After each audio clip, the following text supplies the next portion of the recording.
बिस्मिल्लाहिर्रहमानिर्रहीम। अस्सलाम वालेकुम स्टूडेंट्स, वेलकम बैक। आज फिर एक न्यू लेक्चर के साथ जो कि पिट्यूटरी ग्लैंड पर है। लास्ट लेक्चर में हमने एंडोक्राइन सिस्टम को डिस्कस किया था, जिसके अंदर डिफरेंट किस्म के ग्लैंड्स आ रहे थे और उनकी जो लोकेशन थी, और हमने हार्मोन को भी देखा था, हार्मोन की क्या कंपोजिशन होती है, किस किस्म के होते हैं। तो आज हम जो है ना सबसे पहला जो हमारा ग्लैंड है हम उसको स्टडी करेंगे। उसके पार्ट्स कौन से हैं, उसकी सिक्रीशंस कौन सी हैं, मेन के उसके हार्मोन्स कौन से हैं और वो किस तरह टारगेट सेल पे जो है ना वो एक्ट करते हैं। तो आज हम उसको देखेंगे। तो पिट्यूटरी ग्लैंड, पहले हम इसकी लोकेशन को देख लेते हैं। लास्ट टाइम भी मैंने आपको बताया था, इसकी अगर लोकेशन की बात करें तो ये हमारे पास हेड रीजन के अंदर प्रेजेंट होता है। हेड रीजन के अंदर प्रेजेंट होता है और ये हमारे पास जो नर्वस सिस्टम का जो पार्ट होता है हाइपोथैलेमस, ये उसके साथ कनेक्टेड होता है। मेन के ये नर्वस सिस्टम के साथ भी इसका राब्ता है, उसके साथ भी इसका कनेक्शन है। तो इसका ये मतलब हुआ कि इसकी जो पोजीशन होगी इन द बॉडी, लोकेशन होगी एग्जैक्ट, वो नर्वस सिस्टम का जो पार्ट जो फोर ब्रेन है उसका जो पार्ट हाइपोथैलेमस है उसके नीचे प्रेजेंट होता है।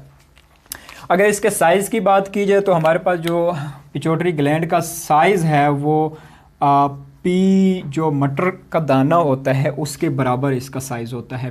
पी जो होता है ना, और शेप भी तकरीबन वैसी ही होती है। अगर मैं इसकी स्ट्रक्चर ड्रा करूं तो कुछ इस तरह से उसके दाने के बराबर इसका साइज़ होता है पिट्यूटरी ग्लैंड का। ओके, पिट्यूटरी ग्लैंड को हम मास्टर ग्लैंड भी कहते हैं। मास्टर ग्लैंड भी कहते हैं, मैंने आपको लास्ट टाइम भी बताया था। मास्टर ग्लैंड क्यों कहते हैं? क्योंकि ये जो है ना बेसिकली कंट्रोल कर रहा होता है या दूसरे जो ग्लैंड्स होते हैं उनको कंट्रोल कर रहा होता है या उनको स्टिमुलेट करवा रहा होता है कि वो अपनी सिक्रीशन करें। Control other glands. अभी एक हार्मोन भी आएगा जो कि बेसिकली थायराइड ग्लैंड को कंट्रोल करने के लिए यहाँ से सीक्रेट होता है, वो भी देखेंगे। तो मास्टर ग्लैंड क्यों कहते हैं? क्योंकि दूसरे ग्लैंड्स को भी ये अपने कंट्रोल में लेता है। उनकी सिक्रीशन तब तक नहीं होती जब तक कि पिट्यूटरी ग्लैंड से कोई हार्मोन रिलीज़ होकर, कोई सीक्रेट होकर उस ग्लैंड पर, या वो ग्लैंड बेसिकली उसके लिए टारगेट होता है, तो वहाँ पे वो एक्ट नहीं करेगा जब तक तो वो अपनी सिक्रीशन परफॉर्म नहीं करेंगे। तो इसलिए हम इसको मास्टर ग्लैंड का नाम देते हैं। अब अगर पिट्यूटरी ग्लैंड की बात कीजिए तो हमारे पास इसकी दो लोब्स होती हैं। First one is anterior lobe. Anterior का जो वर्ड होता है इसका मतलब होता है front portion, exterior lobe, and the other is posterior lobe. Posterior की बात कीजिए तो ये हमारे पास बैक वाला रीजन होता है। जैसे ये हमारा ये जो फ्रंट पोर्शन है ये एंटीरियर हो गया और जो बैक वाला पोर्शन है वो हमारे पास पोस्टीरियर पोर्शन हो गया। अगर मैं इसको डिवाइड करूँ तो ये इस तरह से डिवाइड, तो इनमें से एक पोर्शन जो हमारे पास इंटीरियर हो जाएगा, दूसरा हमारे पास पोस्टीरियर हो जाएगा। और इसकी भी जो सिक्रेशंस होती हैं वो डायरेक्ट ब्लड में होती हैं और ब्लड के थ्रू जो है ना दूसरे टारगेट सेल्स पे, टारगेट टिश्यूज़ पे, या अगर ग्लैंड भी तक पहुंचना है तो भी ब्लड के ज़रिए जो है ना वो पहुंचेगा। अच्छा, जो एंटीरियर लोब है, एंटीरियर लोब के अंदर हमारे पास जो है ना वो दो किस्म के हार्मोन रिलीज़ होते हैं। एक हमारे पास होता है सोमैटोट्रोपिन या सोमैटोट्रोपिन भी इसको बोलते हैं, सोमैटोट्रोपिन हार्मोन, और दूसरा होता है हमारे पास TSH। इसके अलावा भी और हार्मोन्स होते हैं जो ये सीक्रेट करता है एंटीरियर लोब से, लेकिन वो आपकी बुक में जिक्र नहीं है उसका, तो हम सिर्फ उन्हीं को स्टडी कर रहे हैं जिसमें आप जो कि आपकी बुक में जिक्र है। तो सोमैटोट्रोपिन को हम ग्रोथ हार्मोन भी बोलते हैं। ग्रोथ हार्मोन, ग्रोथ हार्मोन क्यों बोलते हैं? क्योंकि ये हमारी जो बॉडी की ग्रोथ है ये उसको रेगुलेट कर रहा होता है, उसको कंट्रोल कर रहा होता है।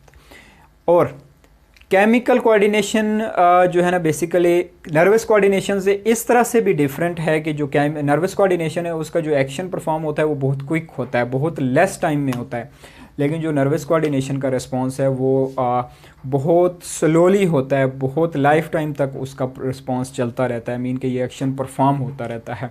तो इस तरह से जो ग्रोथ हुई तो इसका मतलब ये है कि ये हमारी जो लाइफ का जो ग्रोथ पीरियड होता है वो तब तक इसकी सिक्रीशन जारी रहती है। तो ये अपना एक्शन स्लोली जो है ना वो परफॉर्म करता रहता है। और जो हमारे पास TSH है ये बेसिकली जो है ना हमारे पास थायराइड स्टिमुलेटिंग हार्मोन है। थायराइड स्टिमुलेटिंग हार्मोन भी इसको बोलते हैं। जैसे कि नाम से ज़ाहिर है थायराइड स्टिमुलेटिंग। थायराइड क्या है, हमने देखा था लास्ट टाइम, एक ग्लैंड है जो कि नेक रीजन में प्रेजेंट होता है। स्टिमुलेटिंग मीन के ये थायराइड ग्लैंड को जाके स्टिमुलेट करवाता है। थायराइड ग्लैंड को जाके स्टिमुलेट करवाता है और उस पर ट्रिगर एक्शन करता है, या उसको जाके यानी वो एज अ टारगेट होता है तो उसको जाके मैसेज पहुंचाता है कि वो अपनी सिक्रीशन परफॉर्म करे। तो इस तरह से ये मास्टर ग्लैंड हुआ कि दूसरे ग्लैंड्स को भी ये कंट्रोल कर रहा होता है। सोमैटोट्रोफिन ग्रोथ हार्मोन। अब ग्रोइंग एज में क्या होता है, ग्रोइंग एज हमारे पास ग्रोइंग एज में जब बॉडी ग्रो कर रही होती है, ग्रोथ हो रही होती है, तो उस टाइम जो सोमैटोट्रोफिन है वो नॉर्मली हमारा रिलीज़ हो रहा होता है। तो ये एक पैरेलल चल रहे होते हैं कि सोमैटोट्रोफिन भी रिलीज़ हो रहा है तो ग्रोइंग एज के दौरान जो ग्रोथ है वो भी नॉर्मल हो रही होती है। लेकिन इस भी की कुछ कंडीशंस हैं। अगर इसकी जो सिक्रेशन में कुछ इम्बैलेंसमेंट आ जाए तो उस वक्त क्या होता है, तो उस वक्त 3 किस्म की कंडीशन सामने आती हैं। पहली है हमारे पास डवार्फिज्म के अंदर क्या होता है, डवार्फिज्म के अंदर ड्यूरिंग ग्रोइंग एज में क्या होता है कि जो सोमैटोट्रोफिन की सिक्रेशन है वो लेस हो जाती है, जिसके रिज़ल्ट में जो ग्रोथ है वो भी उसके साथ ही रुक जाती है या कम हो जाती है। तो इसका मतलब है उस वक्त जो कंडीशन आएगी वो डवार्फिज्म आएगी, जो ग्रोथ होगी वो स्लो हो जाएगी। और जो अगर हम उसको फिज़िकल देखना चाहें तो वो उसके बॉडी की, जिस बंदे के अंदर ये डवार्फिज्म हो तो उसकी बॉडी हमें वो छोटा नज़र आएगा, यानी वो बौना नज़र आएगा। तो बौने की कंडीशन क्या होती है, डवार्फिज्म, जिसमें उसका ग्रोथ हार्मोन सही से रिलीज़ नहीं हो रहा होता, इम्बैलेंसमेंट होती है, जिसकी वजह से वो उसका जो ग्रोथ है वो कम रह जाती है या छोटी रह जाती है, और उसकी जो हाइट है वो भी छोटी रह जाती है। और जो दूसरी कंडीशन है हमारे पास वो गीगानिटिज्म है। गीगानिटिज्म, अब गीगानिटिज्म डवार्फिज्म के बिल्कुल अपोजिट है। ग्रोइंग एज के दौरान, ड्यूरिंग ग्रोइंग एज अगर सोमैटोट्रोफिन हार्मोन या ग्रोथ हार्मोन उसकी जो प्रोडक्शन है वो ज़्यादा हो जाए, नॉर्मल रेट से ज़्यादा हो जाए, वहाँ पर नॉर्मल रेट से कम हो जाए, यहाँ पे नॉर्मल रेट से ज़्यादा हो जाए, तो जो ग्रोथ है वो भी हार्मोन के साथ ज़्यादा हो जाएगी। तो इसका क्या मतलब है, ग्रोइंग एज में अगर हार्मोन ज़्यादा रिलीज़ होता है तो ग्रोथ भी उसी तरह से तेज़ी से होगी, ज़्यादा होगी।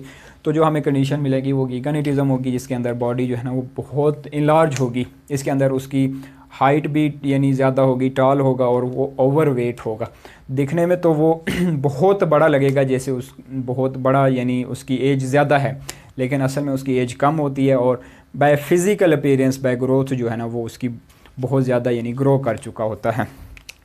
एक थर्ड कंडीशन होती है जिसको हम बोलते हैं एक्रोमेगली भी बोलते हैं, या एक्रोमेगैली भी इसको बोलते हैं।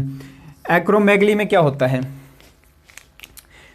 जब तक किसी भी बॉडी की, किसी ऑर्गेनिज़म की ग्रोथ होनी है, ह्यूमन बीइंग की बात करें तो किसी ह्यूमन बीइंग की जो है ना वो ग्रोथ नॉर्मल हो चुकी है, 22 ईयर्स हम ले लेते हैं, जैसे 22 ईयर्स तक उसकी नॉर्मल ग्रोथ हुई है। उसके बाद अगर इस ग्रोथ हार्मोन के अंदर कोई इम्बैलेंसमेंट आ जाती है, इम्बैलेंसमेंट में क्या होगा, ग्रोथ हार्मोन के अंदर इम्बैलेंसमेंट आ जाती है और कोई गड़बड़ आ जाती है, तो ये क्या करेगा, रिलीज़ होना शुरू हो जाएगा,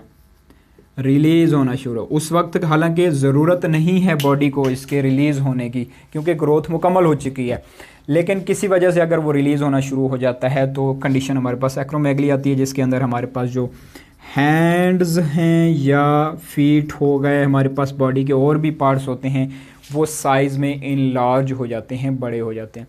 तो आप देखते होंगे कि कुछ ऐसे भी होते हैं जिनके हाथ नॉर्मल, जो हैंड्स हैं वो नॉर्मल साइज़ से बड़े होते हैं, फीट जो है ना वो नॉर्मल साइज़ से बड़े होते हैं, तो वो कंडीशन बेसिकली एक्रोमेगली कहलाती है। तो ये ग्रोथ हार्मोन या सोमैटोट्रोफिन का फंक्शन होता है, और थायराइड स्टिमुलेटिंग का फंक्शन भी मैंने आपको बता दिया है। अब चलते हैं पोस्टीरियर लोब की तरफ। पोस्टीरियर लोब भी जो है ना 2 किस्म के हार्मोन रिलीज़ करता है। इसके कौन कौन से 2 हार्मोन होते हैं? एक हार्मोन को हम नाम देते हैं ऑक्सीटोसिन, और दूसरा हमारे पास होता है वैसोप्रेसिन। ऑक्सीटोसिन को देख लेते हैं। हमारे पास ऑक्सीटोसिन का फंक्शन क्या होता है, वो किस तरह से अपना फंक्शन परफॉर्म कर रहा होता है। ऑक्सीटोसिन पिट्यूटरी ग्लैंड की पोस्टीरियर लोब से सीक्रेट होता है, प्रोडक्शन होती है वहाँ पे। और इसका फंक्शन क्या होता है? 2 किस्म का फंक्शन होता है। ये क्या करता है? कॉन्ट्रैक्शन करता है। किस चीज़ की? Contraction of uterus during child birth. मतलब जब चाइल्ड की बर्थ हो रही होती है तो उस वक्त वो यूट्रस को कॉन्ट्रैक्शन करने में हेल्प करता है, ताकि जो बर्थ है या डिलीवरी है वो नॉर्मल हो और इजी हो।